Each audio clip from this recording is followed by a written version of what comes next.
All right. Good morning, everybody. Let's get started. Hi, thank you for coming on the second day. Okay, so before we start, I want to make I want to bring up two quick topics regarding the future. Okay, so this one, okay, sorry. So let me start with this one since the slide is up. So I want to open up the possibility of doing a collection, like a conference proceeding sort of collection of invited papers on the topics of this conference. And I was actually approached by two journals. One is Communications Biology, which is up here.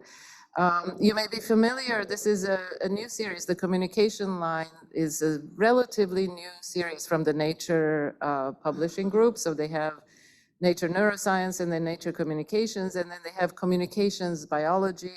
There's a Communication Psychology journal that is just launching and is now accepting manuscripts.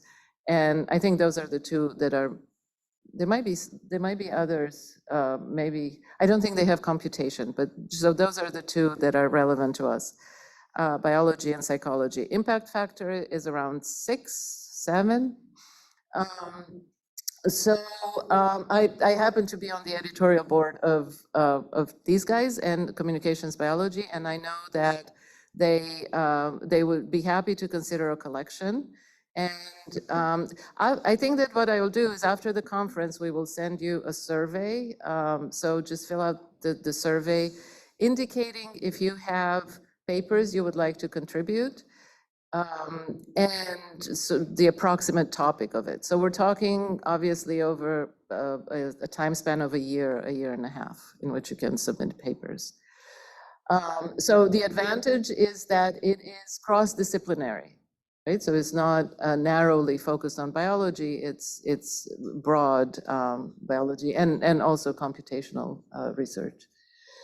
The other possibility is Frontiers, the Frontiers journal, which has a similar impact factor. And similarly, they wrote to me a few weeks ago on whether I'd be interested to organize a collection on any topic that I want.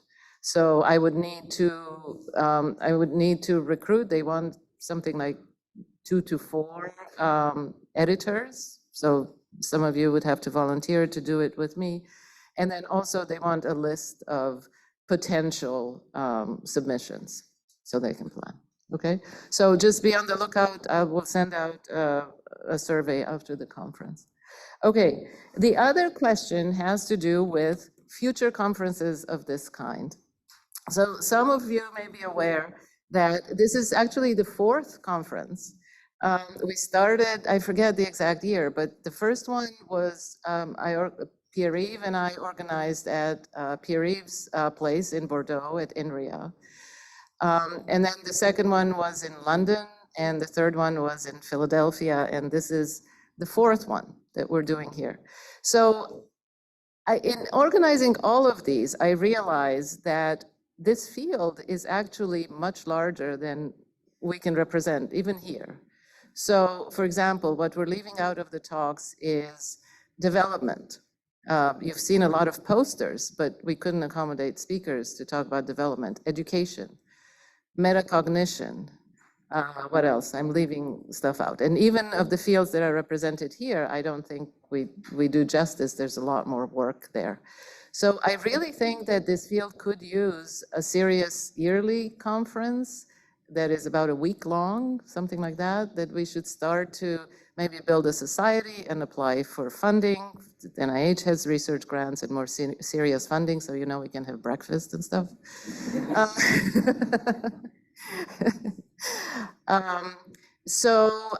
I just want to open this up. I will talk, of course, to the organizers, but anybody who has ideas, please approach me. One possibility that I'm seriously considering is through the Gordon conference organizers that some of you may be familiar with. They're professional conference organizers, and they have they have very, very successful long-standing conferences on neurobiology of cognition, on the amygdala, I think there's a hippocampus one, there's a cerebellum one, there's one on eye movements that I'm doing this summer. So that's one possibility. They also have sites, most of their sites are in the US, in the Northeast, but they do have a couple of sites in Europe. But if you have other ideas, please contact me or one of the organizers and we'll start working on it. Okay, so that's it, and we can start. Okay, well, welcome back to the next session, first session of the day.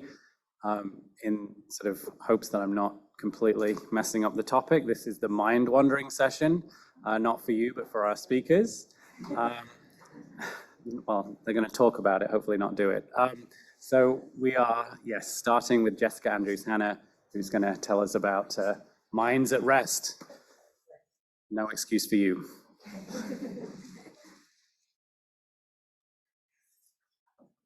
All right. Yeah, so I wanted to first, of course, thank Jackie and the rest of the conference organizers for inviting me to come talk about this topic. I'm having a great time at this conference and learning a lot about research that's very connected to my own work, but that I haven't necessarily thought about it very much. So I appreciate that. So today I'll talk a little bit about our work on resting state cognition and what we think resting state cognition can tell us about creativity, curiosity, and rumination. First, however, I want to make sure that I thank all the people that have contributed to this body of work, as well as funding agencies that have funded this work. I want to highlight two students in particular, Quentin Raffaelli and Eric Andrews, who have really led the empirical work that I'll be talking about today. Okay, so internally guided thought, or imaginative thought, very broadly construed, has been a focus of my lab's research. So at the University of Arizona, I direct the Neuroscience of Emotion and Thought Lab. And of course, we approach this topic. This is a topic that has been studied for years and years by psychology and neuroscience researchers as well. But much of what we know about human thought to this date mostly comes from experimentally directed tasks that prompt people to think in a particular way or about a particular topic. So I've named, a few off the top of my mind here, but nonetheless, I think we can all appreciate that we've come a long way using this traditional approach. And I'm a cognitive neuroscience scientist, so I wanted to show pictures of brains here. And through this traditional approach, we've learned an incredible amount about the neural underpinnings of various forms of internally guided thought, the processes, component processes, et cetera. And one of the things that we've learned over the past several years is that these seemingly different facets of internally guided cognition sort of collectively involve what we now know of to be the default mode network, which is a brain network that we study quite a bit in my lab. What this traditional approach fundamentally misses, however, are the kinds of unprompted thoughts that capture a lot of our day, right? And this is especially the case in periods of downtime where we don't necessarily have a clear task at hand to focus on, right? So whether you're sitting on a bus, taking a walk, taking a shower, etc., our waking day is kind of filled with these idle moments, and we can, do what we want with those moments. And what I'd like to convince you today is that understanding the types of cognitive processes that emerge during these idle moments is actually incredibly useful for understanding variability between humans, particularly related to the topic of this conference. So just to kind of illustrate this a little further, let's take these two hypothetical profiles of people. Okay, so the person on the right here, they're both resting. They're both alone with their thoughts. The person on the left, let me start there, is enjoying being alone, right? So he's cultivating breaks. He notices that he gets a lot of his best work done, just sitting alone, kind of thinking. Downtime is really conducive to his creativity, right? And this is perhaps illustrated best by this quote that I like from Nikola Tesla, where he says, "Be alone, that's the secret of invention. Be alone, that's when ideas are born." The person on the right has a very different profile of thinking, right? She is struggling being alone with her thoughts, and she's finding that these moments of downtime are, for whatever reason, triggering her ruminative thinking tendencies. And this kind of profile of thinking, I think, is illustrated by a paper that came out in 2014 by Tim Wilson and colleagues, Just Think, The Challenges of a Disengaged Mind, as well as a different quote by Blaise Pascal, "All of humanity's problems stem from man's inability to sit quietly in a room alone," right?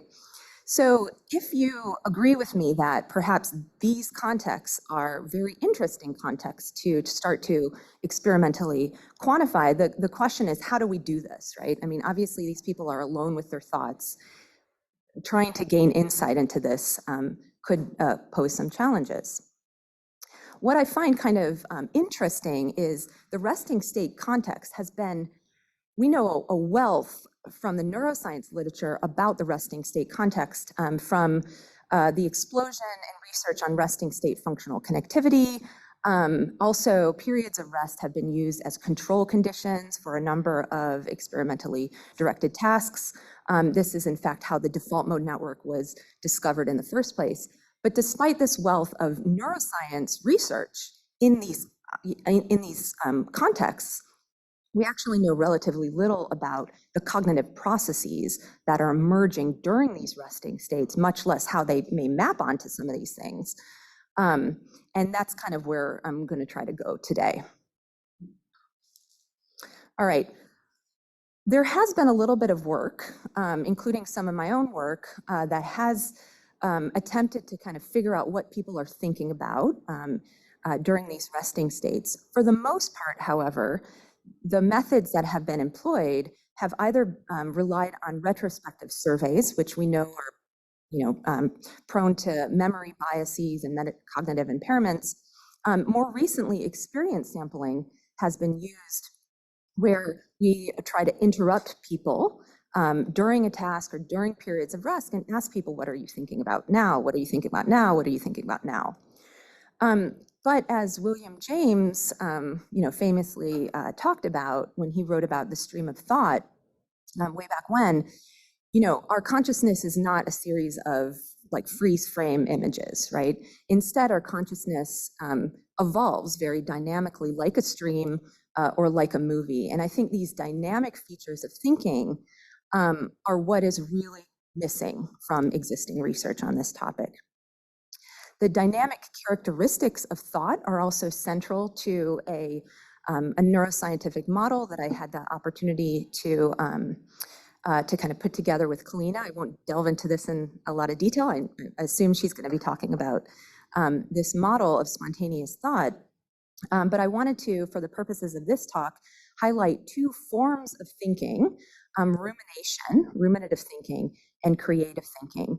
And in our model, ruminative thinking is characterized as a very rigid form of thinking with automatic constraints that pull your thoughts towards particular topics and tend to stabilize them there. Whereas creative thinking is quite interesting because it's in this model characterized by a balance of flexibility and stability to kind of get the most out of your creative thought, right? You have to come up with ideas very flexibly, and then you have to kind of evaluate them and sustain them in order to reach an ultimate goal. All right, so how can we gain insight into what people are thinking about in these unprompted contexts? I wanted to introduce a paradigm that we have been using quite a lot in our recent research called the think aloud paradigm. So I'll talk about some experiments today in which we've used this. And the paradigm is quite simple. What we do is we train people in brief practice tasks how to voice aloud their conscious experience in real time as their thoughts occur. And you can do this in a number of different contexts. Here, for the purposes of this talk, I'll talk about some behavioral experiments where participants came into the lab, sat quietly alone in a boring behavioral testing room, put away all their phones, and had no access to the internet. They were really kind of alone with their thoughts. And we audio recorded people, and we told people, it's important to just vocalize everything on your mind. It can be related to the external environment, it can be related to your internal thoughts, don't censor yourself, et cetera, et cetera. So they learned how to do this. Some people do this naturally, by the way, just talk to themselves. And then when they're done with this period, in these experiments, we used a 10-minute period of time. Participants answer some self-report questionnaires about their subjective experience. And of course, then our team transcribes the thoughts. So we have this incredibly rich, these incredibly rich transcripts of naturalistic, spontaneous thought that unfold over 10 minutes. So here's an example of a snippet of one person's thought. The interesting thing is that what we can do is we can start to then quantify distinct features of these transcripts. So some of the things that we're interested in for these studies, first of all, are participants' own self-reported experience. Did they like sitting there being alone for 10 minutes, not having access to their social media and work and things like that? So their self-report. Of course, we are also wanting to focus on the content, what people think about. We can do this by manually coding certain aspects of the content. The content that we tend to focus on is valence, internal, external orientation, temporal, or any content that you care about, right, can be coded here. You can also do this in an automated fashion using natural language algorithms. And critically, you can also focus on the dynamics, right, and understand how it is that certain thoughts unfold over time, right? Why is it that some thoughts may last a long time and sort of be sticky in one's mind? And when someone does transition to another thought, what is the nature of that transition? Okay, so I wanted to focus on two different types of transitions that we've been using. One transition is what we call a sharp transition, and another is an associative transition. Okay, so first I'll focus on the sharp transition here. So this person, let me first focus on associative, actually. So this person is talking about being pretty tired. Overall, I've been tired recently. So our coders then mark, that transition as now we're shifting to a new thought. But this is an interesting shift because there's an associative link here, right? So the person is saying, my friend T has been pretty tired too. He takes 2 naps a day. It's hilarious, etc. So this is coded as an associative transition. Oftentimes people will say things like, oh, that speaking of which, or oh, that reminds me of. So it's very easy to kind of code these types of transitions. This is in contrast to what we would call a sharp transition, where now someone is going, they're talking about their friend T being tired. Now they're shifting to a completely different topic. These hiccups are going to be the end of me. I hate hiccups, et cetera, right? We can also, of course, capture other dynamic properties, such as the duration of certain thoughts. And we can also use natural language tools to explore how similar the thoughts are to each other, in terms of their semantic similarity and conceptual scope. Okay, so what I'd like to talk to you about briefly is three studies that have used this technique to explore individual differences in creativity and curiosity, as well as rumination. So there's study 1. Study 2 is a quick follow-up on the link with creativity, and then study 3 is focusing on rumination.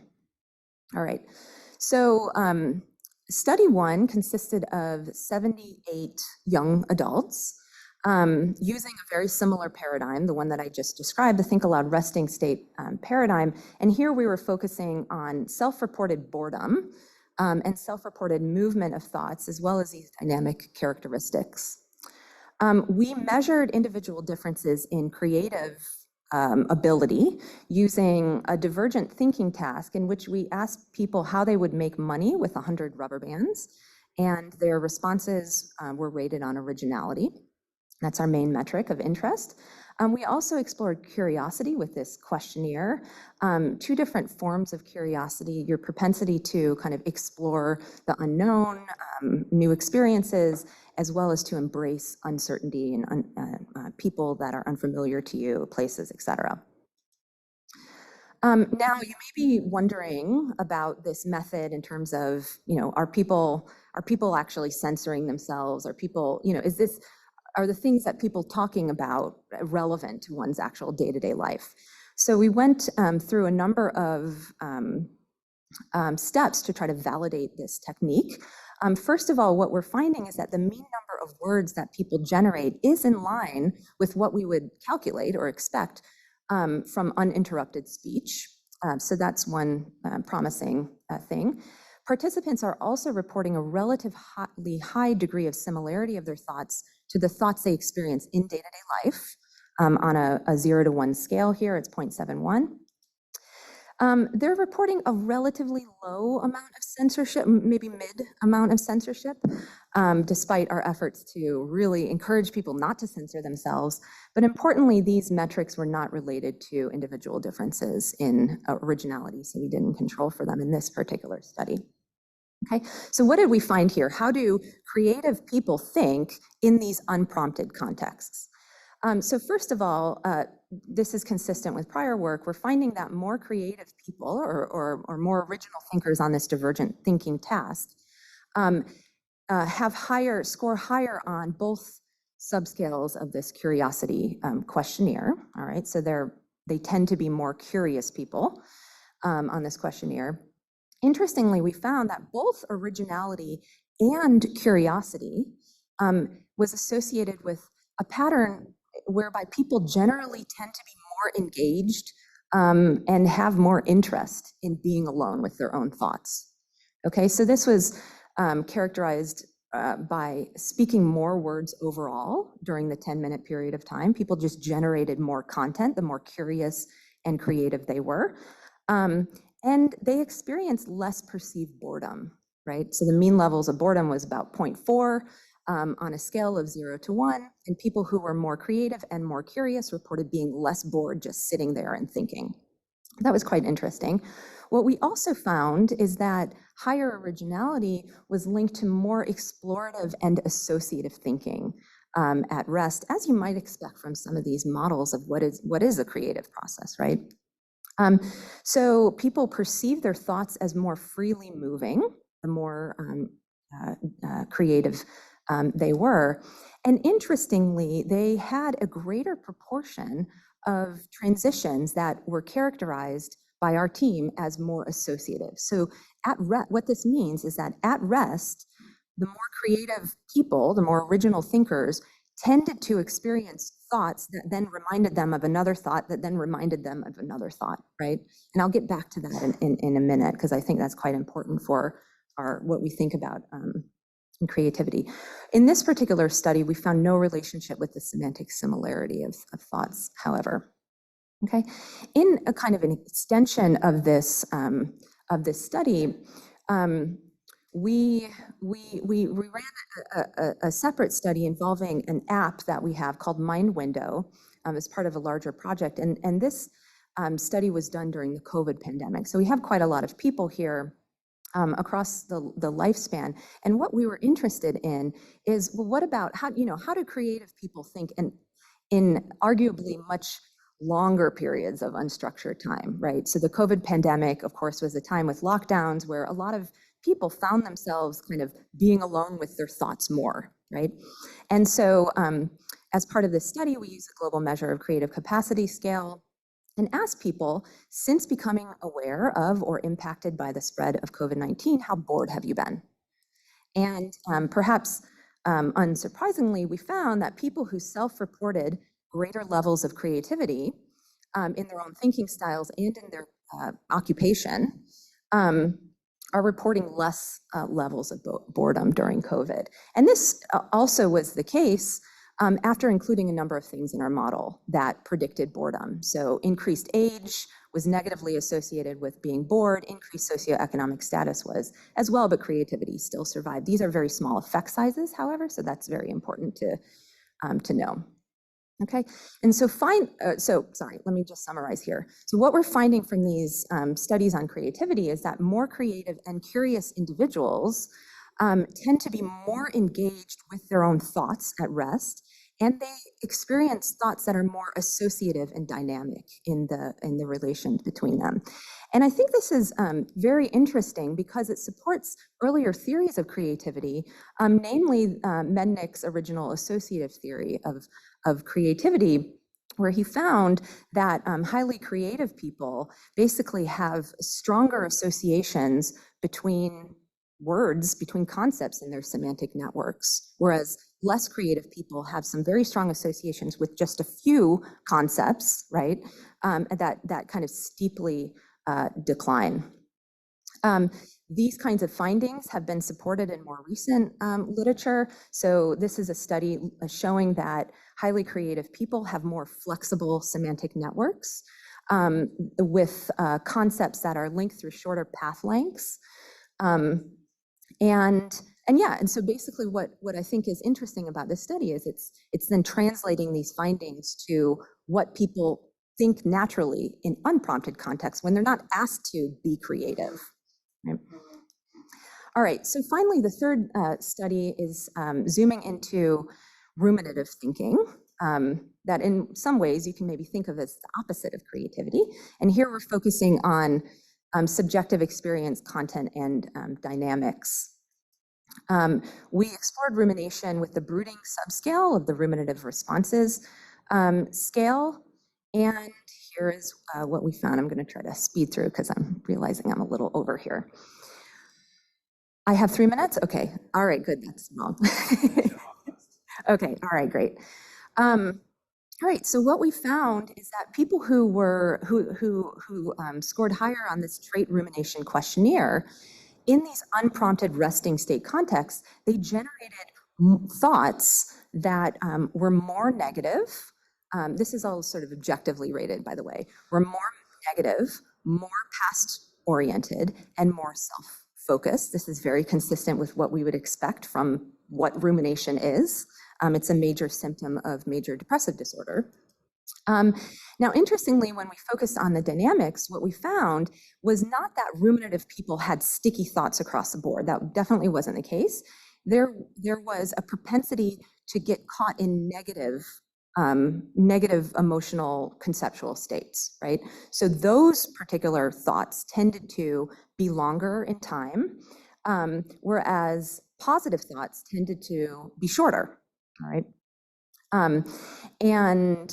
If when we look at the propensity of switching between positive and negative states, for example, we're finding that these positive states, certainly people who ruminate do think about positive topics, but when they do think about a positive topic or thought, they're much less likely to subsequently think about another positive thought. It's more likely to switch over to a non-positive a thought, right? So you have these sort of negative attractor states that's seem to kind of stabilize this ruminative thought over time.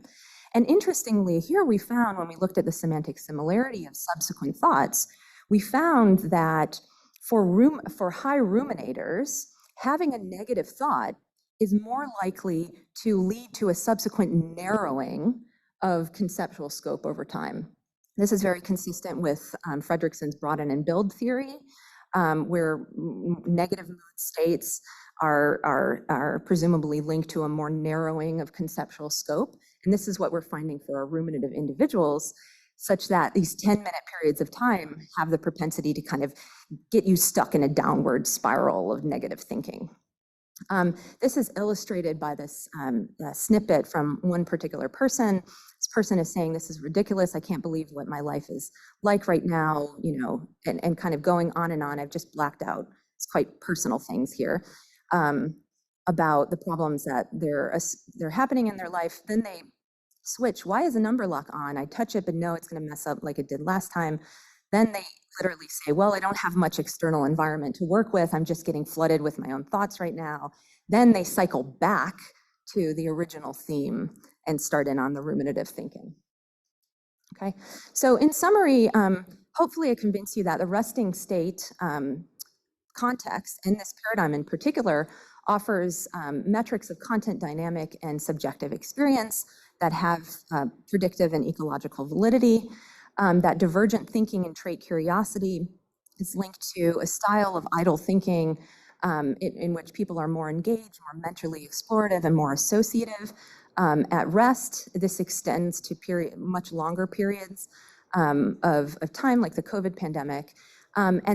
This is actually, I forgot to mention this, that by capturing not only the thought content, but also the dynamics of thought, explains quite a bit of variance in constructs like trait rumination.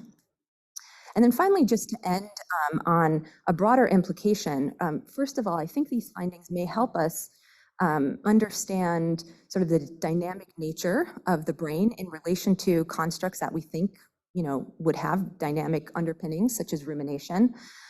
This has been started to be explored in recent research, as well as just broader societal implications, right? We're supposedly in the middle of a creativity crisis where creativity scores have steadily been on the decline. Probably COVID didn't make this any better.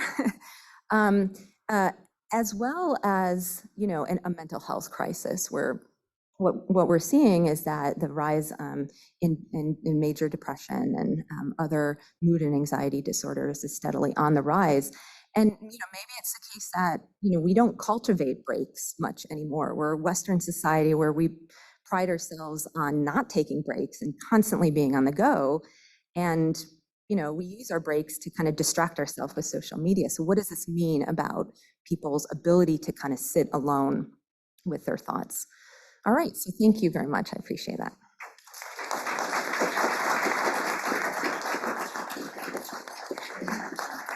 So don't sit alone with your thoughts. Come and ask some questions. Yes. Well, thanks for a really interesting talk, Victor from University of Oxford. I sort of wondered what your thoughts are. So often I feel like if I need to come up with some new ideas, I'll try and go for a walk outside, and somehow that really helps. So it'd be great to get your thoughts on why that might be. And also whether you could then sort of get people to do things like walk around or pace around and see what their thoughts would be like, say, if they recorded it on a radio while walking in nature, whether that would make a difference.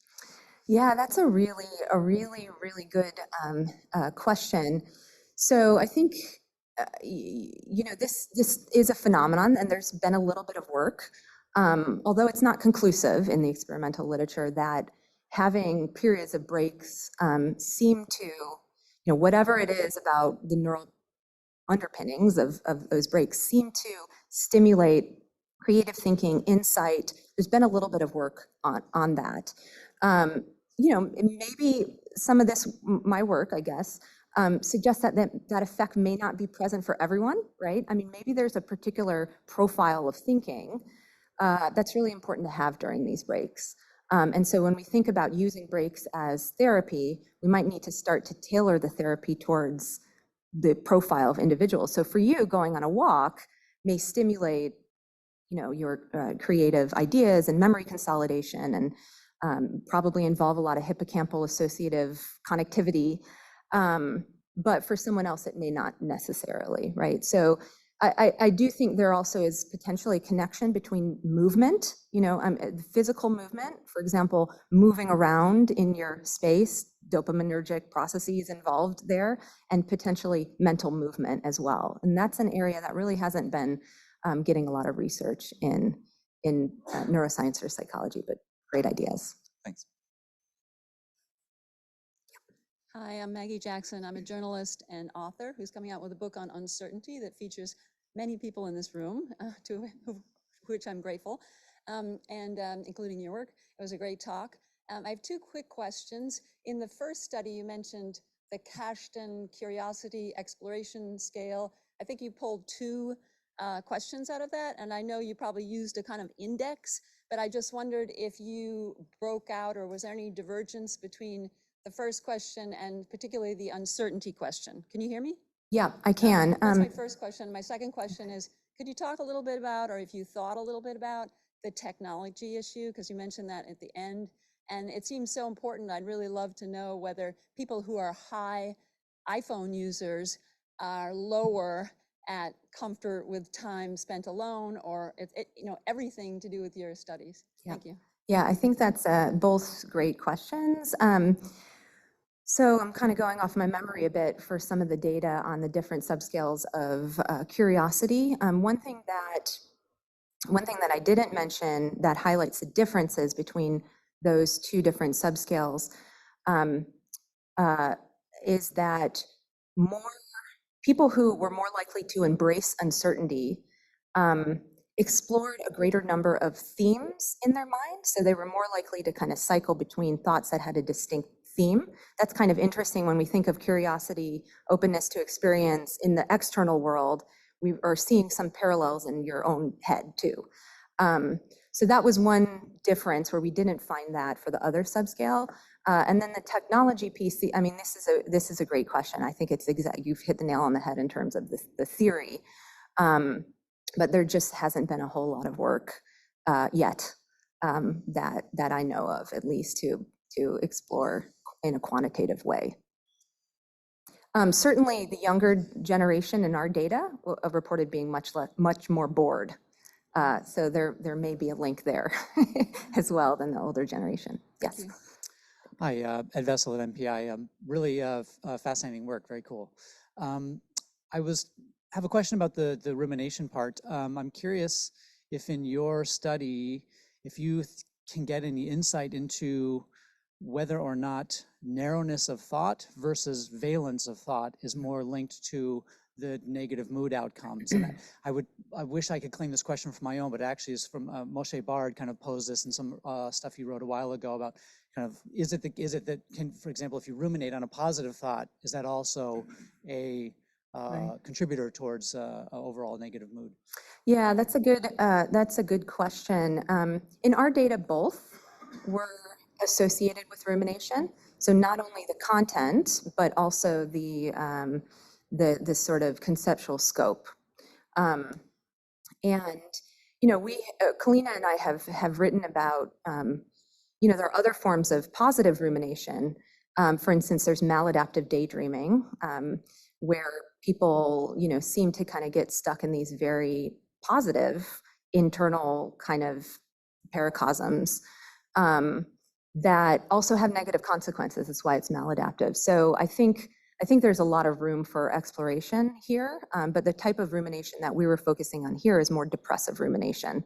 But it really would be interesting to extend to, more obsessive thoughts or maybe, positive, but not necessarily maladaptive states like flow, for example, as well.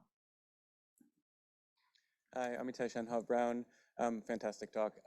So I think maybe not by design, a lot of this gave the impression of kind of bottom-up, kind of organic process of free association. And I'm curious kind of how much we know about the sort of active internal sampling that's happening. And it seemed like the example subject you gave kind of indicated they're kind of like looking at things in their environment and kind of focusing on that. And the related question is kind of how much we know about what people are doing when they reach the kind of bottlenecks that come with kind of multiple associative streams. And I'm partly, this is like the third part of this, but they're all kind of connected, wondering whether like the kind of curiosity and creativity you're seeing indicates something about how people navigate those kind of bottlenecks. That makes sense? Yeah, so I have to, you might need to unpack the idea of bottlenecks. I mean, one thing that comes to mind with more creative people, because semantic networks are presumably more associated, there may be more opportunities for well, it depends on how you're thinking about bottlenecks, but there's many ways to go. We've done a bit of work on association and chained association, and the snapshot from that work is that more creative people generate words in a freely associative way that are more semantically distant to one another when timed, right? So in that case, there may be many paths forward, but maybe you could speak a little more about the bottleneck. Well, yeah, it was basically related to that. I think the work of like Hannah Snyder on like kind of verb selection. Basically, the same idea that like once you reach this, like there's multiple different ways I could go with this thought or this kind of next idea I have, and whether some people are better able to kind of navigate that. Yeah, that's really interesting. Yeah, that it's not something that we've explored. There is a phenomenon also called mind blanking. And one theory regarding mind blanking is that the mind blanking phenomenon, where you really aren't thinking about anything, is coming from these bottlenecks, where you're kind of like getting flooded in your system by many low-level thoughts that aren't quite emerging to consciousness, and the brain kind of gets confused, and subjectively that's associated with nothing at all. And it seemed to relate to things like ADHD in the literature. But we haven't explored that here. We're forcing people to talk, and that is a limitation. But we could look at kind of the pauses and start to quantify whether there's some interesting connections. Maybe the pausing is when there are bottlenecks. Thank you. This is great. I'm going to have to interrupt. I'm sorry for those of you waiting. I do want to keep us on track. I'm sorry. I was trying to catch your eyes to suggest that, but let's keep going.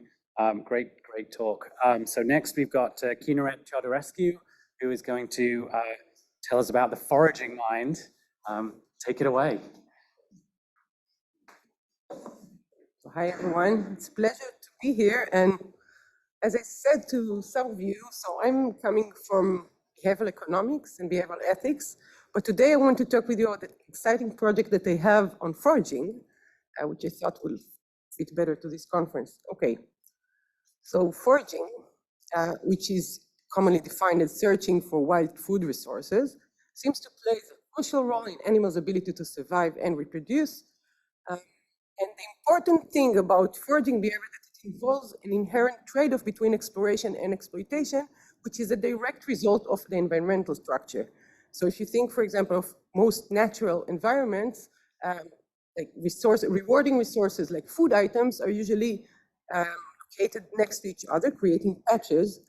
So let's take a look at this monkey in his search for bananas in the jungle. So bananas can be found on trees, which are located in different places in the jungle, for example here.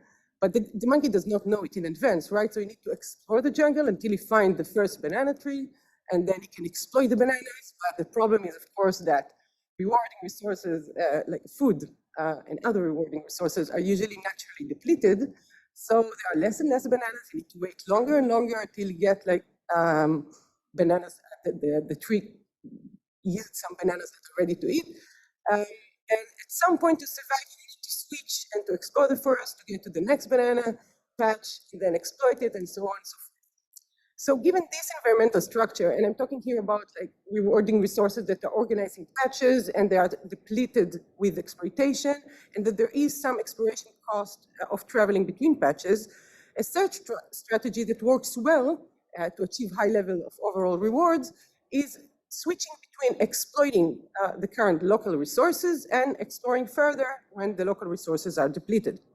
Now, this problem, of course, is well studied in animal foraging literature, which suggests that many species actually exhibit optimal foraging behavior in the sense that they know when to switch between this exploitation and exploration and do it in the optimal point. But exploration and exploitation and the trade-off and the resulting foraging behavior is not unique only to animals searching for food. Of course, so there are humans that still forage for food nowadays.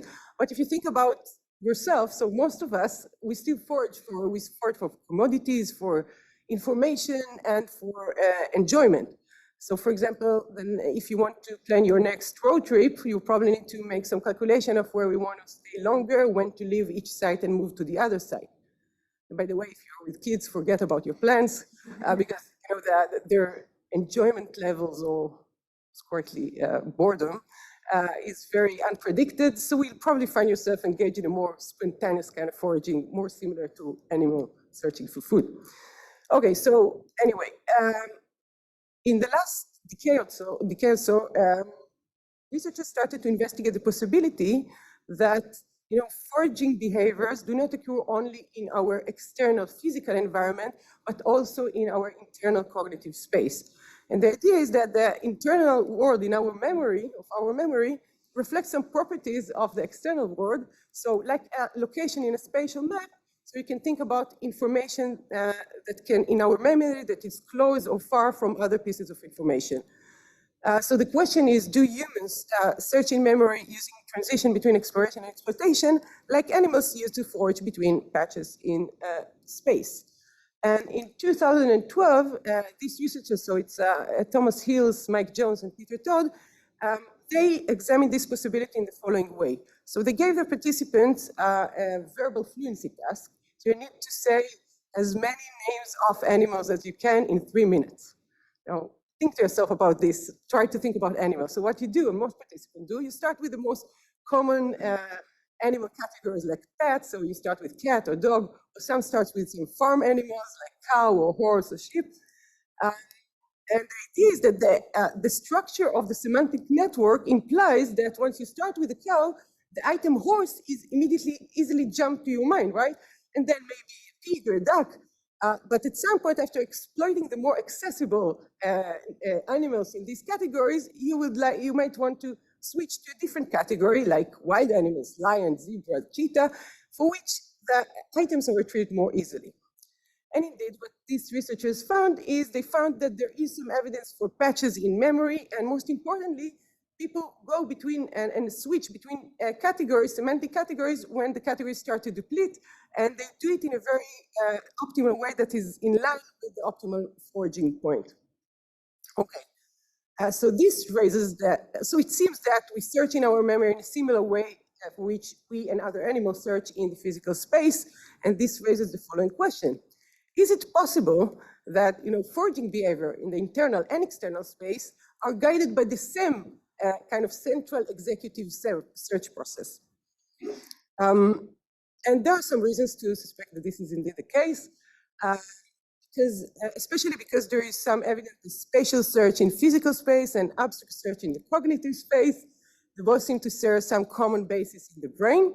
So again, I'm not in the neuro studies, so you probably know this paper better. But the idea seems to be intriguing because it seems that if the search mechanism for different domains are physiologically related to one another, then we should expect that one activity in one domain may influence activity in another. And let me show you what I mean by that. Okay, so if the central executive search process adjusts to the structure of the environment, what we can do is we can manipulate the external space and check later what happened in internal searches. And that's exactly what Hills, Todd, and Gonstead did what they did is they manipulated the distribution of the resources in the external space to be either diffuse or clumpy. So their external search task, participant needed to forage for pixels, for rewarding black pixels, like hidden treasures. So they saw a blank white screen, like you see here, but they need to move the cursor with their arrows in the keyboard until they find some resources. And the resources here again are black pixels that gives you some points and then money. Okay, so they manipulated the distribution of these pixels to be either diffuse or clumpy. So here they are all over the screen, and in the clumpy condition, the pixels are organized in large distinct patches. And the nice thing about this paradigm that you can track participant movements. You can actually see their search patterns. And you can see that in the diffuse condition, indeed, participants search more diffusely. And in the clumpy condition, you can see that it takes longer until you find the first reward, the first black pixel. But once you find it, you exploit this nearby area until you go over and search for a new one. And of course, the interesting thing is that after giving this spatial search task, they gave the participants an anagram task. So the participant needed to solve anagram one after the other, but they didn't tell them how much time to spend in each of these anagrams.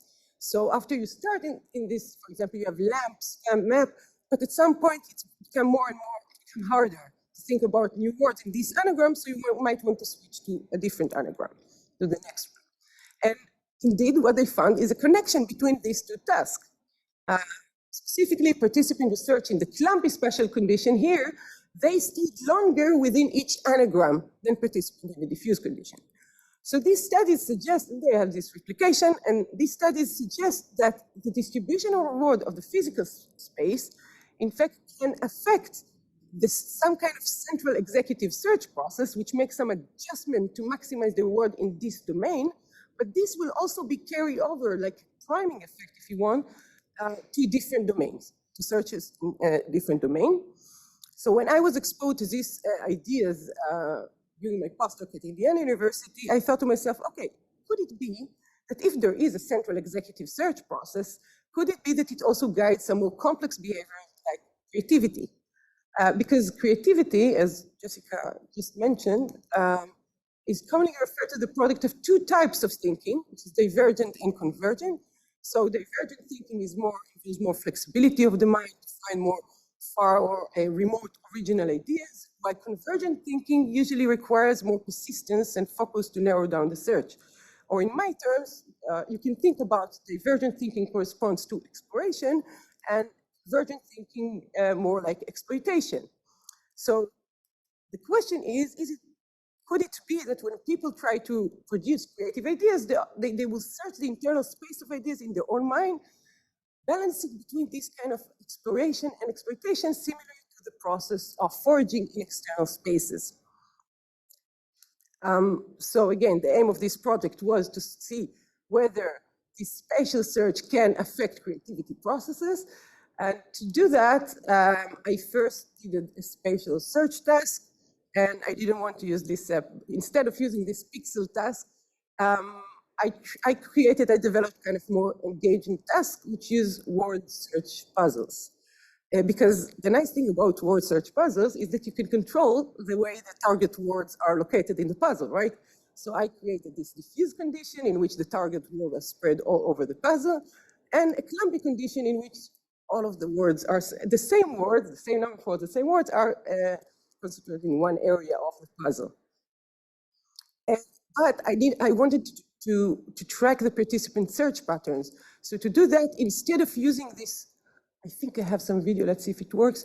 Instead of using, in regular puzzles, you see all the letters at once, right? But here, what we did is to use a magnifying glass. I hope you can, yeah. So you cannot see all the letters, right? So it's a bit more challenging. But participants, by the way, really like that. Afterwards, they ask me, where can I find more puzzles like that? And forgive my RA for the typo. This was in a pilot. This video was taken after a pilot, but this was corrected later on. But you understand that the idea is that you search for the target words all over the place. And the nice thing about this magnifying glass is that I can track participants' search patterns. So I could see that after when they're doing this diffuse word puzzle, they are searching all over the place. And when they're doing this clumpy puzzle, their search is much more focused. Okay, so that's cool. I have this nice and attractive kind of task, spatial search task. But now it turns out I needed a creativity task, and this turned out to be very challenging. So at first I tried with one student to use the alternative uses task, which is very famous, but we did find some marginal effect on flexibility, but the problem is that it's very hard to define phases of exploration and exploitation in this task.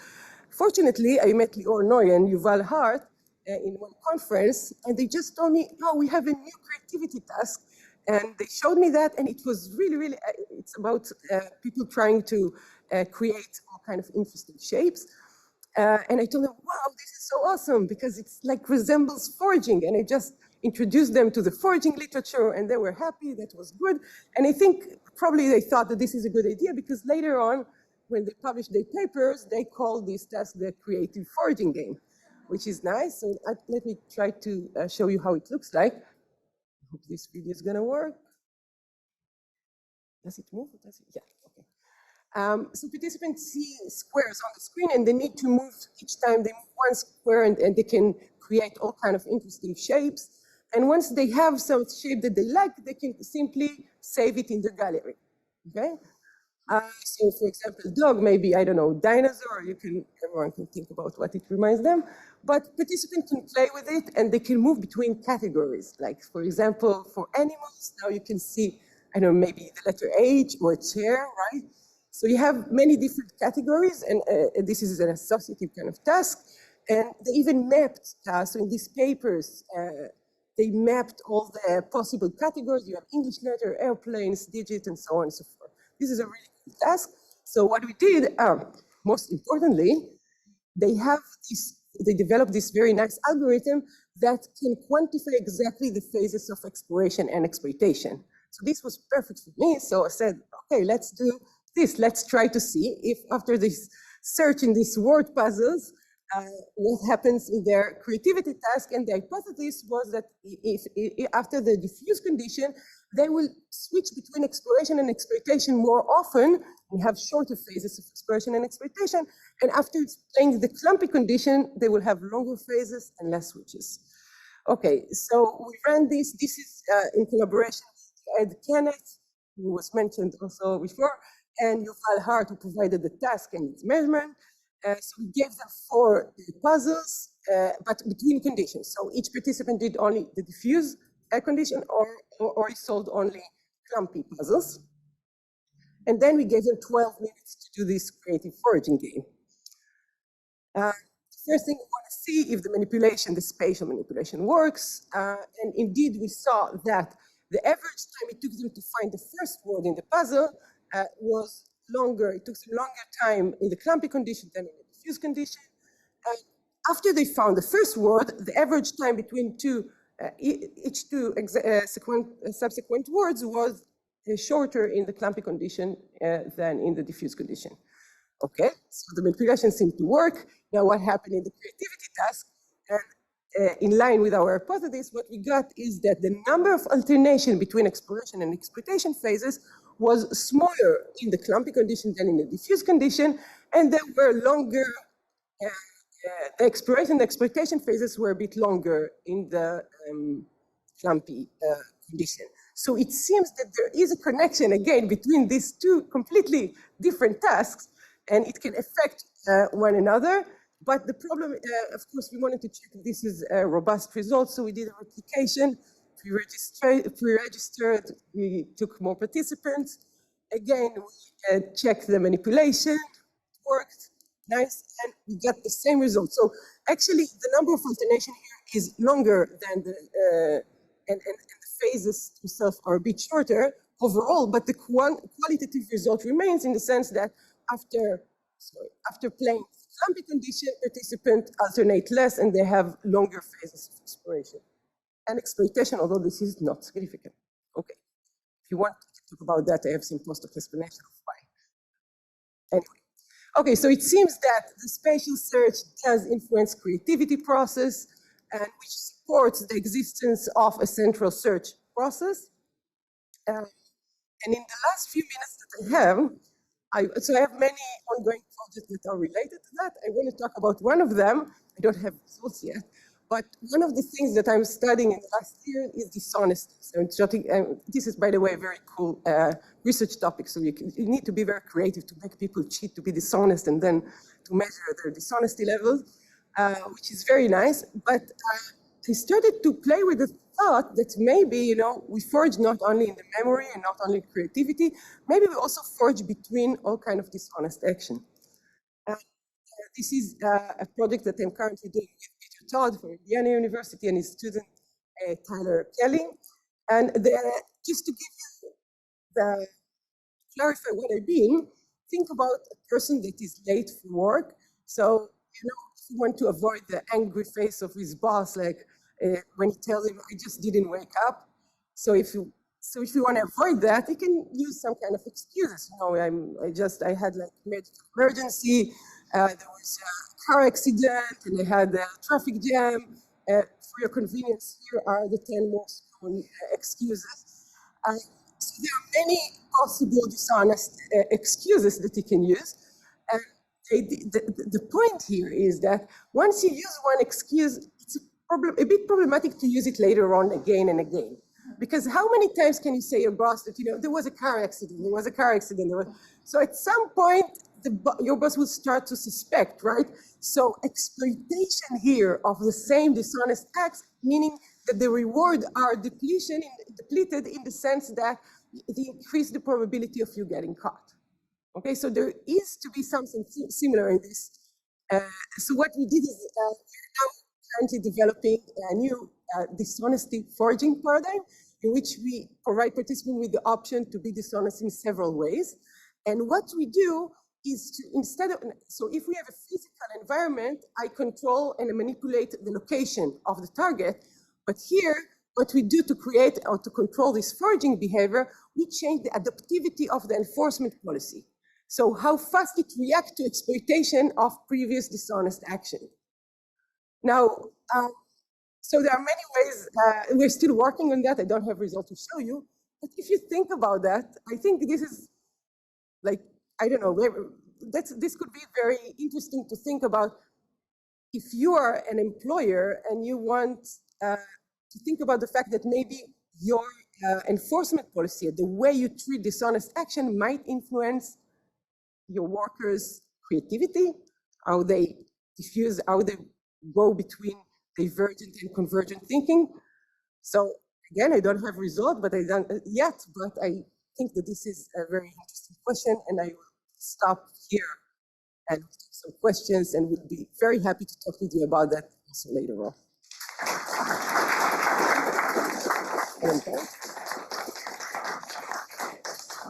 About 10 minutes for questions.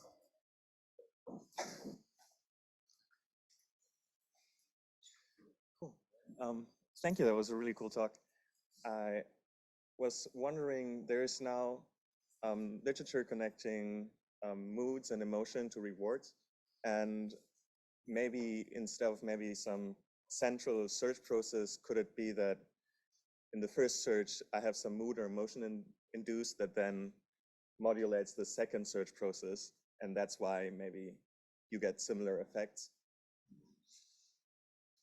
So it could be, but I would say maybe we don't need this. It could be that it's accompanied with emotions, but for explanatory power, we don't need to call it emotion in order to explain that. So yeah, it's possible that this is part of the process. Okay. I don't know if this answers your question. Yeah, maybe offline later. Okay. Thank you. Sorry. Hi, Joy Dang from UC Davis. So I was just wondering if you could comment on whether you think all of these different versions of foraging and sort of increasing abstractness rely on a spatial code, and maybe the similar mechanisms underlying in terms of the spatial representation of similarity across these different clusters and things like that? So I don't know if this is going to answer your question, but there is a very ongoing debate about whether this, for example, the semantic network, whether random walk kind of processes could create these foraging patterns without like a strategic foraging behavior. So this is, so the random walk people is that Tom Griffiths, I think, and Abbott, and you have in Indiana University that people with Mike Jones and Peter Todd with so there is an ongoing debate about that. Personally, I think that there are more and more, there is more and more evidence that it is a guided process and not kind of a random walk. So it's not only about the structure of the semantic network. This is something that helps it just create the rewards that enables, that makes the switches in the strategic kind of, I would call it again, central executive search process that guides, and this what affects the other. I'm not sure that I answered the question, but we can talk about that. I would be very happy to. Thank you very much for your talk. I'm wondering if you have controlled for your for the priming effect that you're using for your puzzle task, because when you're doing the word search, it's a spatial search, but at the same time, you're also doing cognitive search of different words. For the example of a hamburger and the lettuce, the guy might find it easier to search for lettuce because he just found a hamburger. So I'm wondering if that has any effect and if you control for that. Yes, so this is a great question, and this is one of the projects. So I'm now doing this project with Yoed Kenneth, who is the expert in semantic networks and creativity. And this is why we like this word puzzle task, because it enables us not only, I showed you only controlling for location, but as you suggest, you can control also the content. So right now what we did is use only food items, just because we didn't want to get spread. But what we're trying to do now is to try to see what happened when the content and the spread of the content and the location is incongruent, and how this affects this creativity process, what you're going for the semantic or for the location. So this is a great question. This is something we're currently working on. If you have some more ideas about that, I will be happy to hear. Thank you. Hi, Kinara, thank you. It was a beautiful talk. And I just wanted to say something like recap some of the previous questions and link it a bit with neural mechanisms, because I think there's some really intriguing parallels here that can be exploited for future research. So the way we think about, in neuroscience, the way we think about more exploratory pattern, it's a pattern that's related to more diffuse brain activity. So rather than being focused on one population of neurons and one maybe network, you partially activate, let's say, 2 networks or so. So you're considering 2 hypotheses, so it's easier to strengthen. So there is evidence. I mean, this is how we think about visual uncertainty, for example, and there's evidence for this in very low visual areas and in higher visual areas. And also there's a study in the frontal eye field with individual neurons that uses almost exactly a Markov modeling, like to pull out exploitation and exploration periods, and shows really incredible single neuron correlates of more focused target selection in an exploitation phase, and really lack of target selection even as you make an eye movement, but the cortical areas actually don't select the targets if you're in more exploratory stage. So I think that's fascinating. And the other thing, so these processes can be governed in a bottom-up fashion, like you mentioned, by the structure of the knowledge in the brain. But the trick is that a more diffuse state is more energetically costly. And so if the decision to engage in a more diffuse state may be made centrally by a cost-benefit analysis, by a sort of a metacognitive controller, like the anterior cingulate, that says, okay, I just stick with this, or I'm going to explore more. I agree that this is super interesting, and I think that this is a great forum to develop these ideas. Right. I think that this is also relates to what you can do in neural studies, so you can check, for example, individual differences in the sense that if you have For example, so if you have some kind of central executive search process, might have stable individual differences. So we do try to check that in the sense to just try to see beyond this kind of priming effect and environmental structure, if you do have, and there is some evidence for example, people with ADHD that have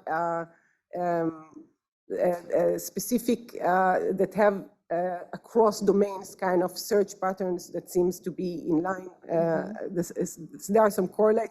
So, but this is the very start of this. So there is a lot to study here. And I think it's fascinating. Yeah, so that was going to be my second comment. If you asked people how much they enjoy one pattern or another, right? So there's a question of perceived effort. Maybe some people really don't like to be exploratory.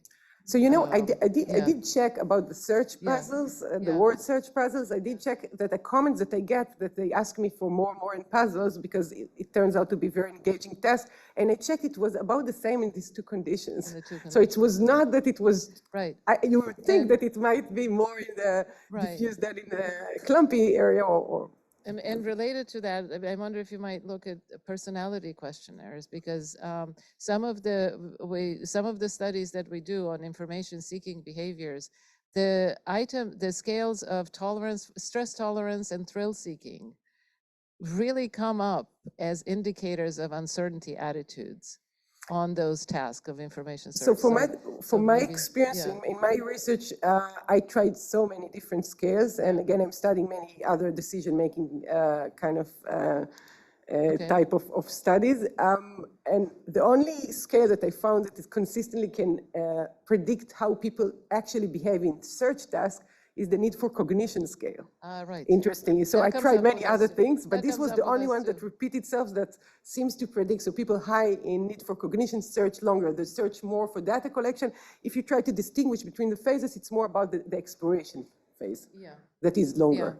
So it is super interesting. As again, if you have something that you can really predict behavior with some scales, I will be very happy to try it. Okay. Thank you. Thank you very much. Our last speaker of the day is Kalina Christoph. He's going to talk about self-exploration. Thanks, Robert, and thank you, Jackie, for organizing this incredible conference. Can everyone hear me okay, by the way? Okay. Yeah, so what I wanted to tell you about today is spontaneous thought.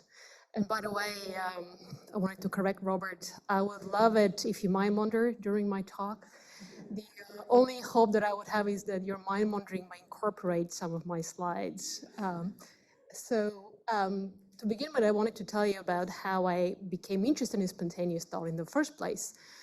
So I discovered spontaneous thought when I was growing up.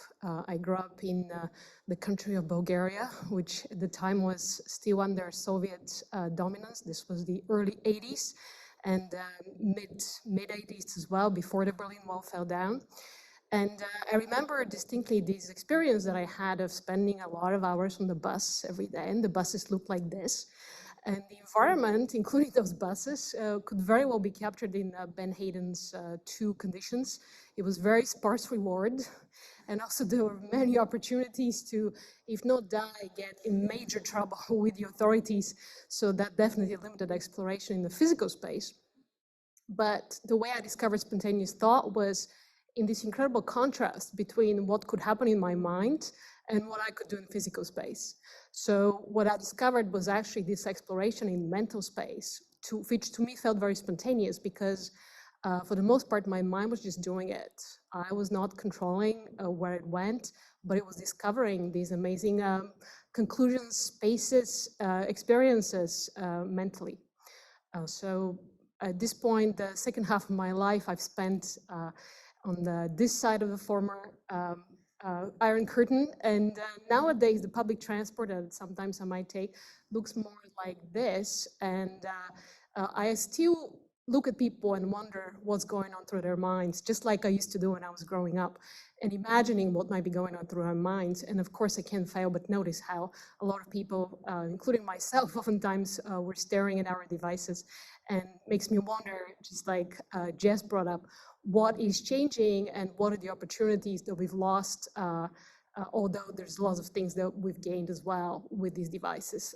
And I just want to put a footnote here. I don't see devices as the evil, the source of evil in our life. They're just a tool. So just like any other tool, it could be used for good or bad. It's just about how we relate to them and what we do. And just like any other tool, they can entrench pre-existing biases and problems that we have. And I think that's what the iPhones and the smartphones are doing at this point.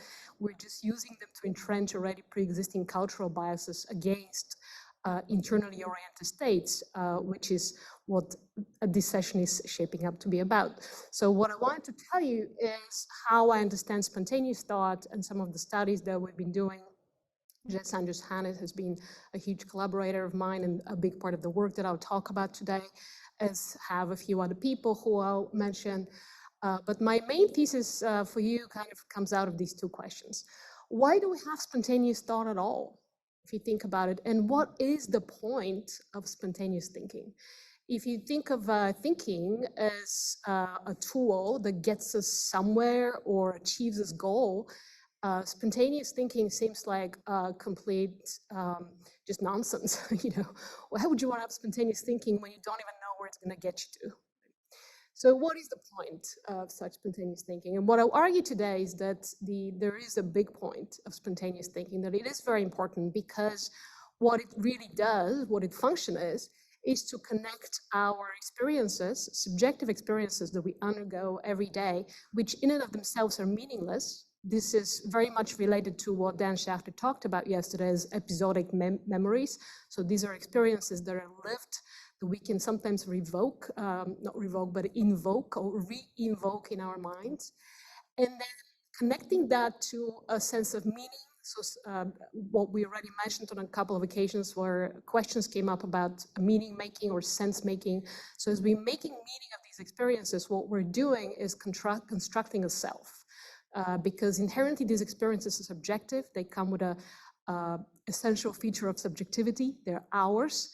And as we integrate those, we're actually constructing this model of self. So spontaneous thought, from my perspective, can be described as a curiosity-driven exploration of subjective experiences, which themselves form a space, as a mental space of experience. And those experiences could be things that actually happen to us, or things that we imagine happening to us in the past, counterintuitively or counterfactually, or in the future, things that we might have imagined could happen to us. So one dimension of this experience-based space is time, although there's other dimensions as well. And so those could be remembered or imagined, and the purpose of doing all that is in order to construct a model of self, and in order to be able to continuously update that model of self, which is really not just a model of self, but a model of self and its world. So our world, we don't just want to understand our worlds, we want to understand what we can do in those worlds. So inherently, the self is a very integral model, very integral part of the model of world. So a lot of this work that I'll talk about today comes from a review paper that Jess Andrews Hanna, myself, and a number of our colleagues put together in 2016. So the other colleagues that we worked with were Zach Irving, now at University of Virginia, my former grad student, Kieran Fox, who I mentioned a couple of times. He's at UCSF now doing his residency in psychiatry, and also Nathan Sprang, who is at the McGill in Montreal. What we did at the time was, this was 2016, and I myself, and I'm assuming some of my co-authors as well, we were becoming dissatisfied, or especially myself, I should speak for myself, with how we understood mind wandering. So a lot of mind wandering research up to then had focused on task-unrelated thought. So what happens when the mind wanders off from the right path. But my original experience while sitting on the bus and noticing my own thoughts and imagining other people's thoughts was a much more positive experience of exploration rather than this wandering off. So I was thinking about the wandering around function of mind wandering.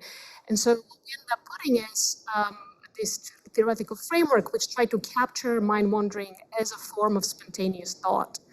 And I'll walk you through the conceptual space that Jess showed and what we mean by that. But what we started with was, in order to define spontaneous thought, and mind wandering, which we try to define in terms of dynamics of it, we introduced the concept of two kinds of constraints that the mind can apply to its own stream of consciousness in order for the stream of consciousness to become less variable. So we begin with the assumption that a lot of the stream of consciousness is variable by default, and then we apply constraints on it in order to make it feel more focused, right? So one of the type of constraint that we can apply to our stream of consciousness is known as executive control. Also cognitive control. This is subserved by executive functions and a part of the brain that we understand very well, known as the frontal control network, or sometimes referred to as the central executive network of the brain. So we know that these regions, and we actually can feel the activation or the working of these regions when we're applying our force of will to change what happens in our mind. We're effectively limiting our stream of consciousness to focus on whatever we intended to focus on, whether that's a task or some internal sensation, internal mentation. Now, the new kind of constraint that we introduced that hasn't been focused on as much, but we believe is really important in terms of how the stream of consciousness can become constrained, is something we called automatic constraints. And they're much less well understood and much less easily linked to any one particular system of the brain. So those are things like affective or emotional salience, things that just feel important to us. The other kind of automatic constraint is something we refer to as motivational salience, things that we want, right? Of course, wanting and liking are not always the same thing, as we know from the addiction research. But this is not a thing that can limit what we can think about. If I have some physiological need, or if I'm hungry, it's going to be very hard to think about other things other than food. And so that's a form of motivational intensity limiting my stream of consciousness in this case. The other thing that could also limit our thoughts and experience is habits. So just because every time I see my favorite coffee shop, I feel like going and getting coffee from there, that's a habitual way of limiting what goes on through my mind. So in this case, that's an external cue, a triggering habit, but we can also have internal habits. Every time I think of something, it leads me to think of something else. So this is a habitual link between two consecutive thoughts that can often limit where our mind goes in a habitual manner. So all these things are ways in which the mind can become constrained that we haven't actually paid attention to as much, because we tend to have an attentional bias towards executive functions, and they're actually much easier to study than the harder things that are not happening in our consciousness as much, because a lot of these things that we refer to as automatic constraints are happening before the thoughts rise up to consciousness. So they're harder to study, but it was exciting to hear a lot of your research from yesterday on exactly these subcortical mechanisms that limit these kinds of attentional conscious processes. So these are the ones that we really need to study more. And they're also the automatic constraints are the ones that are most relevant to mental health and health in general, because they're the ones that actually in some ways influence our thinking in much more difficult to address ways. So the conceptual space that then we can form helps us relate to each other, different forms of thinking. So things in the mind, or ways of processing in the mind, that are relatively unconstrained, so they can have some level of constraint, but the constraints are not excessive, we call spontaneous. So there's some degree of freedom in the way one thought develops into the other. Those are more flexible, and those we refer to as spontaneous thought. And so when it's spontaneous thought, in addition to mind wandering, the sense of exploratory mind wandering, we also include dreaming, because nighttime mentation, nighttime thinking, dreaming, is a form of very unconstrained kind of thinking, and it has very important functional significance to our waking cognition, and it's something that I'm really interested in studying. But the other thing that we also include here is creative thinking, which has an interesting status that we've subsequently developed a little further in terms of it doesn't actually have a static location in this two-dimensional space, because creative thinking is a dynamic process that shifts back and forth between very constrained and very unconstrained. And in fact, most creative individuals can shift with a very big amplitude between being highly hypercritical of their own products and being hyper-generative of novel ideas in a non-critical way. So it's this amplitude shift that makes people generate the most creative outputs. Now, we can also now situate goal-directed thinking, which is the most studied form of thinking, like goal-directed problem solving, on the right-hand side here as a form of highly constrained, deliberate thought. So it's a thought that's been constrained in a deliberate fashion. On the other hand, we can now distinguish between something like mind-wandering and rumination, which in many cases people tend to assume that it's kind of the same thing, but in fact they're very different, because rumination is not wandering. Rumination is very fixated. And within this framework, we can distinguish it because what really differs between rumination and mind-wandering is the automatic constraints that apply to the stream of thought, not deliberate constraints.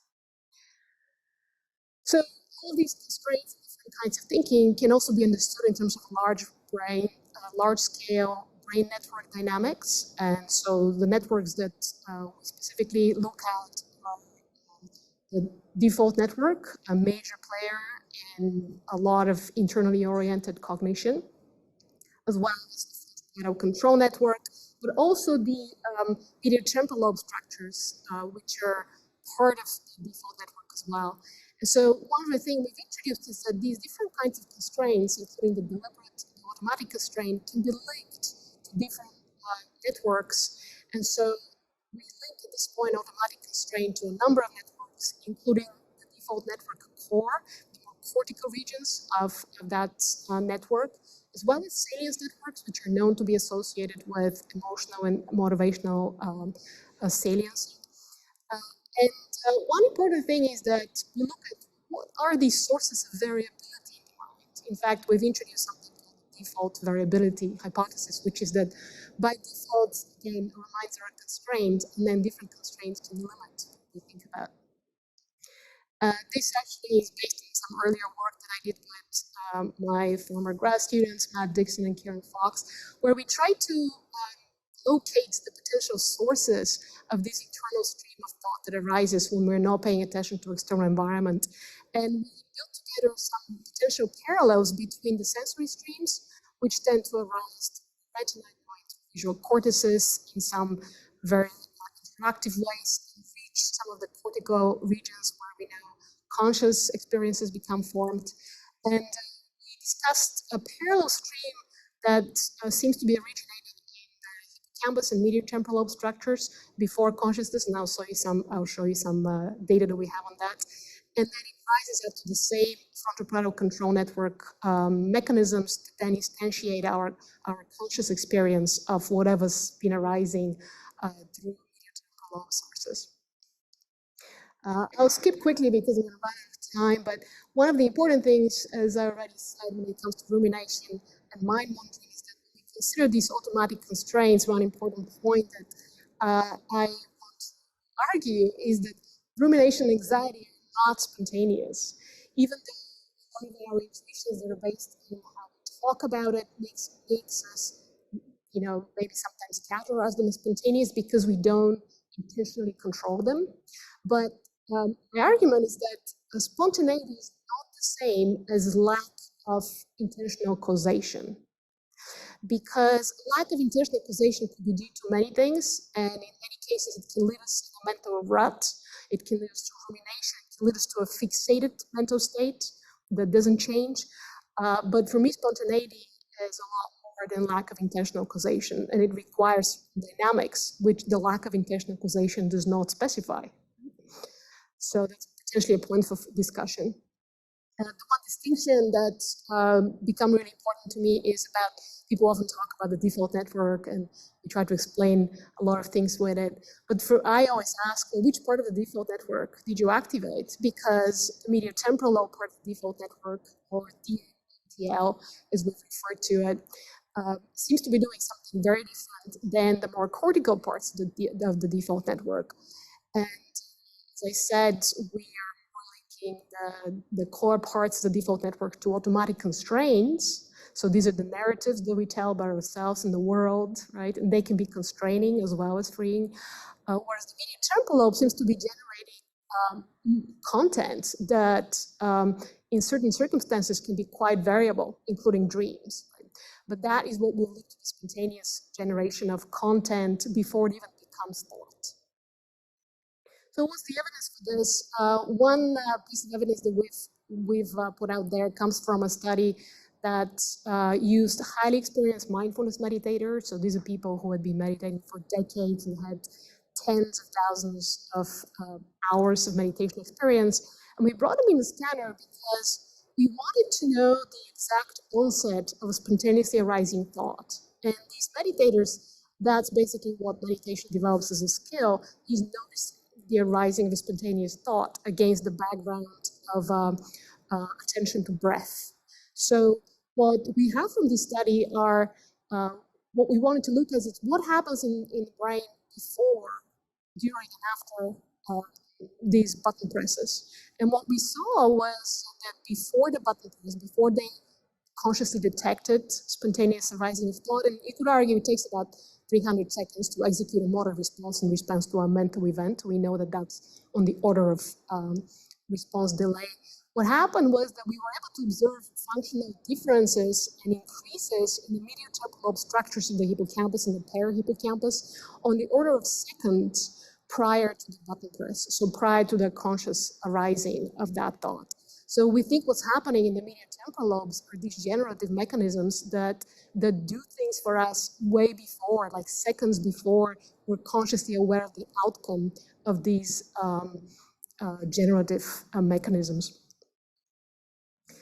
This is, by the way, also seen in free recall in a few memory paradigms with studies that have looked at the single cell recordings from individuals with epilepsy, and you could see the same single cell spiking going on seconds before people recall memory in the hippocampus. And there's a big field of research now developing around sharp wave ripples that are showing very much consistent findings with that.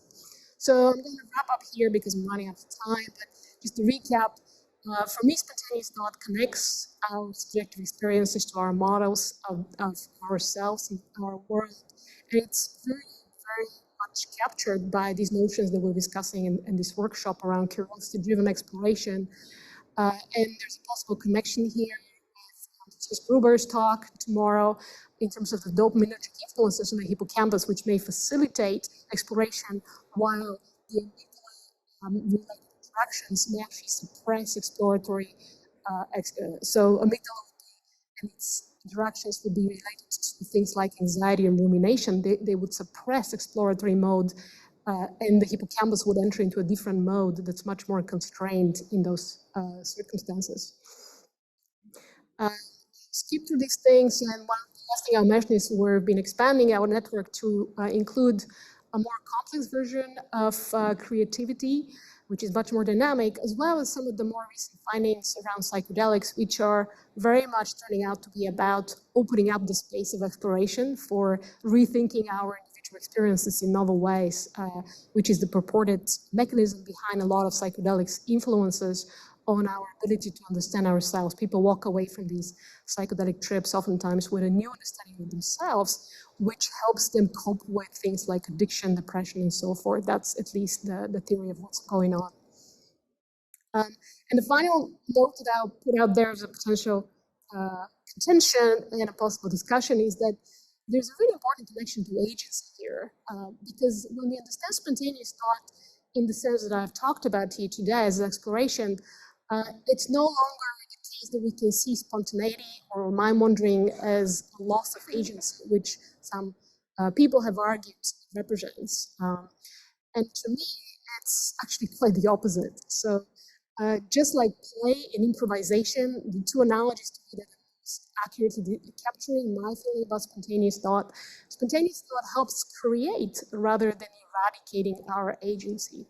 And because it builds the self and because it gives us a sense of agency that isn't about control, but it's about creative power that arises from actually relinquishing some of the control, but tapping at other resources that we have in the moment. So I'll end here because of running out of time, but I want to acknowledge all of the people who help with that work and who've been really inspiring for my thinking on this subject. Thank you very much.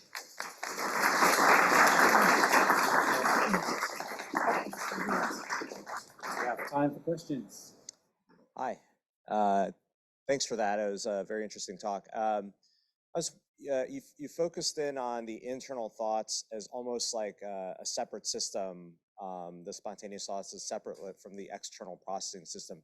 And I'm wondering where you think they actually come together. I mean, as a therapist, I know that what's going on in the outside world very much influences the thoughts that my patients are expressing to me, right? Immediately what's going on in the room around them. And in the lab, in a very different context, we've been focused in on the temporal parietal junction as a place where, the external and the internal kind of come together. But I'm just kind of curious what you think in terms of your framework, where those might meet. Yeah, that's an excellent question. So one of the earlier frameworks that I showed, in fact, tried to formalize that. At the time, that was 2014. At the time, I've done a lot of work on the rostral-lateral prefrontal cortex, which, just like the parietal junction, is one of the hubs of the brain. The other junction is the posterior cingulate cortex. So we know that there's hubs in the cortex that, from graph theory, you can analyze them in terms of their connectivity.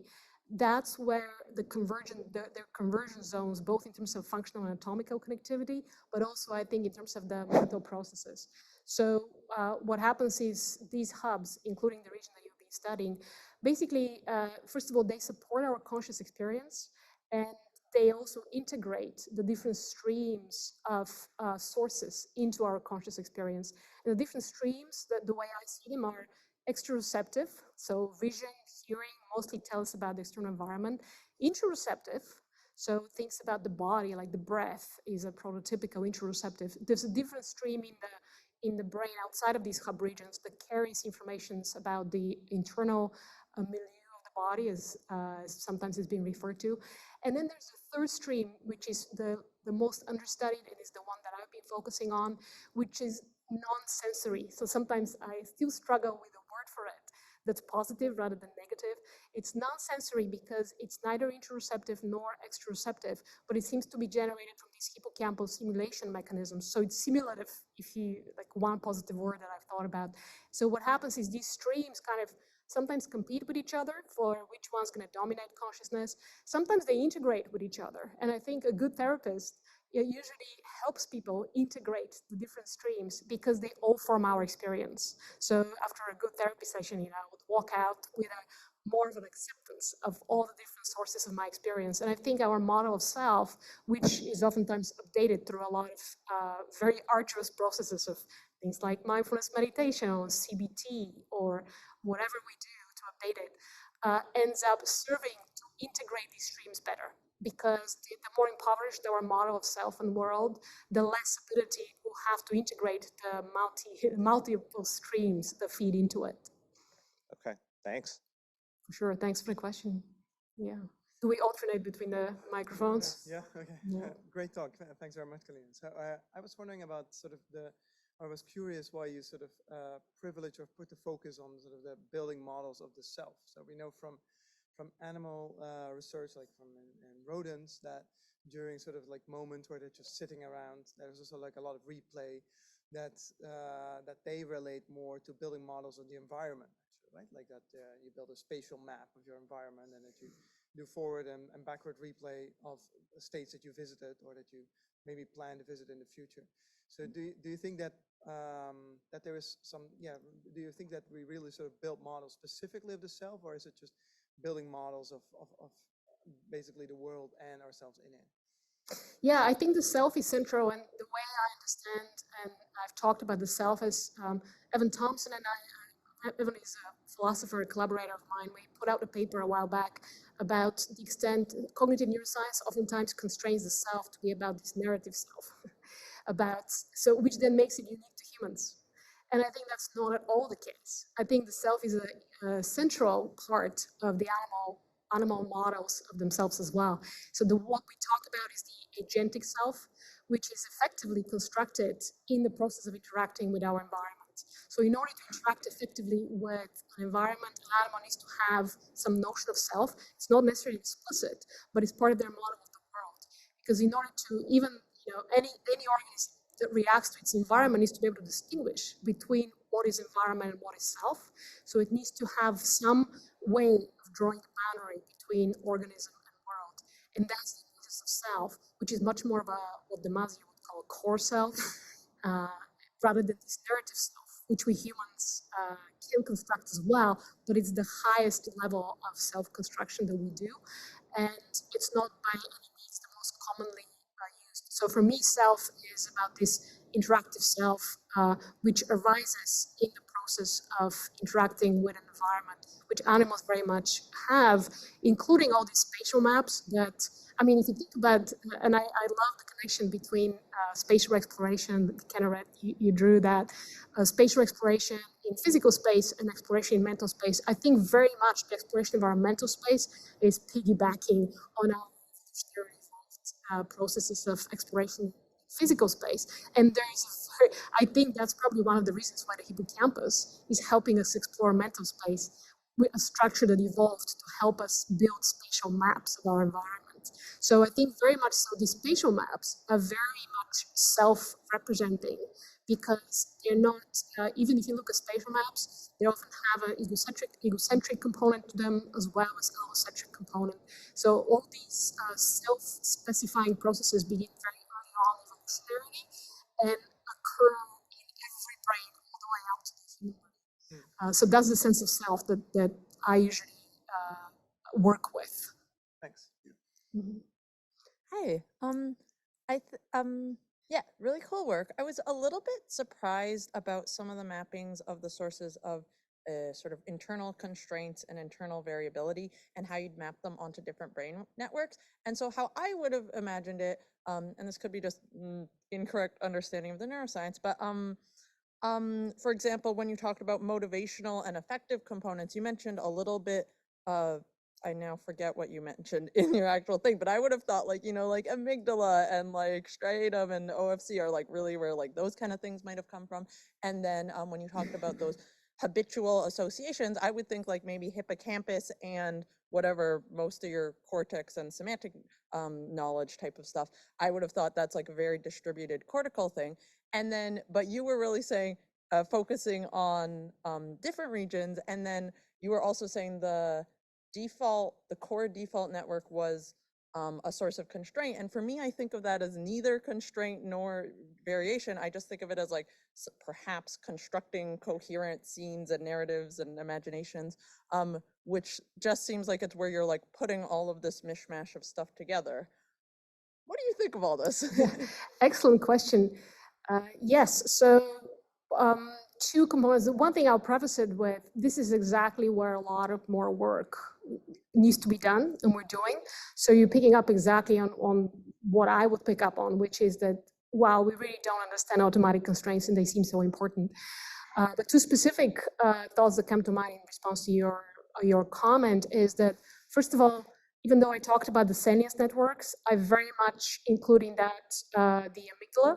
In fact, the original identification of salience networks that William Seeley put out many years ago highlights all the subcortical regions, including the amygdala in there very much, even though a lot of the functional work ends up being very cortex-centric.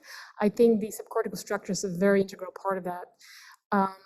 Yes, so that's one point, but the conceptual point as well that I would like to react to is you say you don't think of the default network core in terms of constraint, and that's probably partly because that's not how people have talked about it in terms of the literature, and this is the reason why we try to distinguish between the mediotemporal part of it and the core and the cortical part of it, because even conceptually, if you think about it, yes, when we construct a story that's coherent or a scene that's coherent, which is very much the function of the cortical parts of the default network, the coherence of it comes from somewhere, right? And so the coherence is a form of constraint, if you think of it, because think of your dreams. You know, when you dream about something, some people have troubles telling the dreams afterwards or remembering them. That's partly because they lack the coherence that we naturally experience in waking cognition. And so that coherence, we don't completely know exactly what it's, how it's implemented, but we're proposing, and what we're trying to study in the future is that it can be understood as a coherence that is brought about by the cortical parts of the default network. So if you think of our story about ourselves, which makes these coherent when we think about our experiences, stories themselves can be a source of constraint. That's why, oftentimes we go to therapy to kind of unpack our stories and rewrite our stories, because at some point in our life we realize, wow, the way I understood myself really doesn't match my experience anymore. So that's the sense in which I propose that they can be understood as a constraint. But you're right that they can also be free as well, because in the same way a story can act as a new story that we're told, can act as a free. So you're right that there's an interesting intersection between constraint and freedom at the level of cortical processes of the default network. Great question. Thank you. Yeah. Hi. Yeah. So I have a ton of questions, but I'll just choose one. And I think I was really struck by and really agree with your idea of the constructing the agentic self. And I like that because it seems to offer an answer to a puzzle that I have, which is like the driver of curiosity and the way in which the focusing of attention over our lifespan. And I wonder if there's any work to be that has been done with that, right? So if you think about a baby, right? The baby knows pretty much one thing, the mom, and everything else is a blooming, buzzing confusion, right? Everything else is, and through development, there has to be this process of prioritization, of narrowing of attention to specific portions of the world, right? Specific interests. So a child has to develop interest and has to decide what to study, what to learn, what to explore. And a huge part of those decisions have to be related in some way with the affordances, with what that child think they can do and achieve and accomplish in the world, right? So this is how I imagine it working. So people might, at some point you decide, okay, I'm not going to be an Olympic skater. I'm not going to be an opera singer. I seem to be better at math, and I'm going to develop my interest there. So there's a gradual narrowing, and all that requires an internal model of what you think you can accomplish and how that compares to other people and how that might be received, mental simulations on long time scale. I just wonder if that's, and I know that there's active research in educational psychology on how children develop their interests. So I wonder if there's any research on development, like along, connecting these views. That's an excellent question. And the short answer, I don't know, because I'm not in developmental literature. Right. And maybe Jess would have better answer to that. I would just say it's a really important question, especially the connection to agency.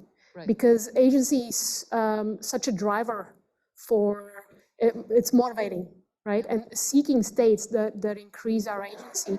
And in some ways, the first thing that comes to mind is newborn babies have a limited field of vision, and their best visual focus is within about a foot from their eyes, which is basically a caretaker would be when they hold them. So in some ways, the system evolved, if you like, to create affordances in an area that's probably the most beneficially suited for them to bonding and to development of that first relationship, and to actually developing their initial notion of self, because it begins by, I'm not this person to begin with. They don't know that they're not the same. And so I think that's really important. But agencies, I think it's probably even more important for a developing mind than for a grown-up, although it's important enough for grown-ups as well, because if you think of children, for the most part, are lacking agency in our world, right? We don't give them as much agency as they would like to have. So for them, probably having some agency over something is really motivating. That's, I would just say that, and we should talk They have a lot more of agency about what they explore. I'd love to hear the discussion about developmental aspects that are being, I'm certain they're being studied in more ways than I know. So I hate to do this again. We are going over into the break. So if you want to come down and ask your questions down here, that'd be great. We come back at 11:05 for the next session. So enjoy the coffee. And thanks our speakers again. It was a really great session. Thank you.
minutes.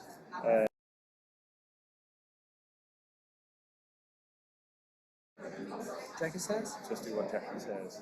So, I'm sure she'll give us the nod when it's time to go. What does the program say? 11:10. Not that I care. That I can survive so early. I guess. We'll see. I'm sure 5 minutes. What's 5 minutes either way between friends? Doesn't matter.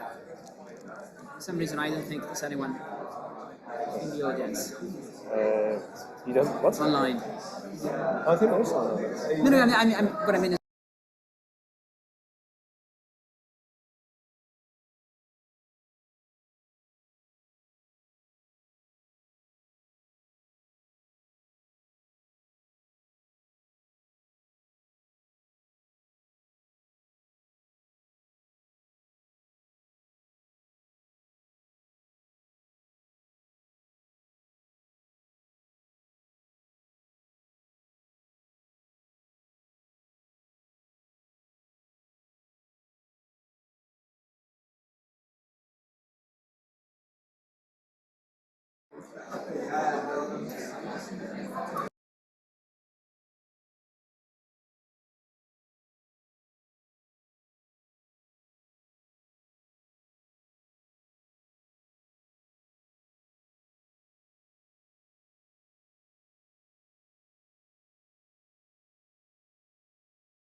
Okay, good morning, everyone.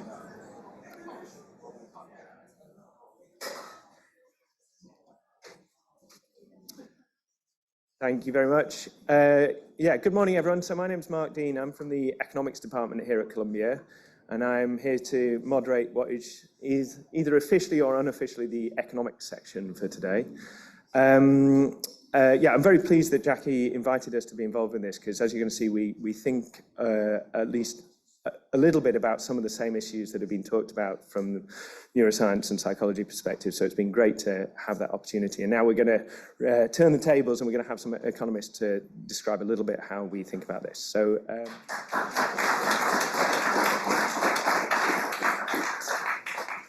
Hi, and I want to thank the organizer first. Yes, I'm also an economist. And yes, I'm only going to present one paper, which is not even published yet, even though it started like 10 years ago. When three of us were in Michigan at that time, Yeshim's still there. Colin was my student, now he is in Cornell. Okay, so when first I get this, which one I should, okay. When first I get this invitation, I ask myself, which C I'm gonna actually try to capture. It turns out that actually I am the curiosity part, and that's actually, we are all curious, and mostly the question that we ask ourselves and trying to find the answer. And this is actually one of the case. I feel a little bit nervous. Do you think, remember the first time you are making a presentation in front of your professor because you think that they know everything already, what you are gonna say, nothing is changed. And this is exactly what I feel right now. Jackie is here already leading figure on this topic. Tali made actually a very good introduction yesterday. And that's why I'm feeling a little bit nervous, but let's see. I learn a lot. I don't know whether you are gonna learn anything, but let's see what we are gonna do. Okay, what is this slide? This slide, usually when I present this in economics, we need to convince people that, okay, maybe instrumental information is important, but also non-instrumental could be important. And it turns out that I don't need to do anything here. We are all believing that non-instrumental is also important. And that's why, that's what I'm gonna try to do. And we all know that non-instrumental information could be important. And today, actually, I'm gonna try to talk about non-instrumental, a little bit a different spin, and let's see whether, at the end, maybe you are gonna say, it's already done. Let's see whether I can convince you. So here, what I wanna talk about, what type of non-instrumental information we are gonna look for. Usually, actually, the second one is really, people usually studied, whether I want information or not. Here, the question is, what type of information you would like to get? Okay, so that's the idea, and how these two related. And it's gonna be important for me, especially if people are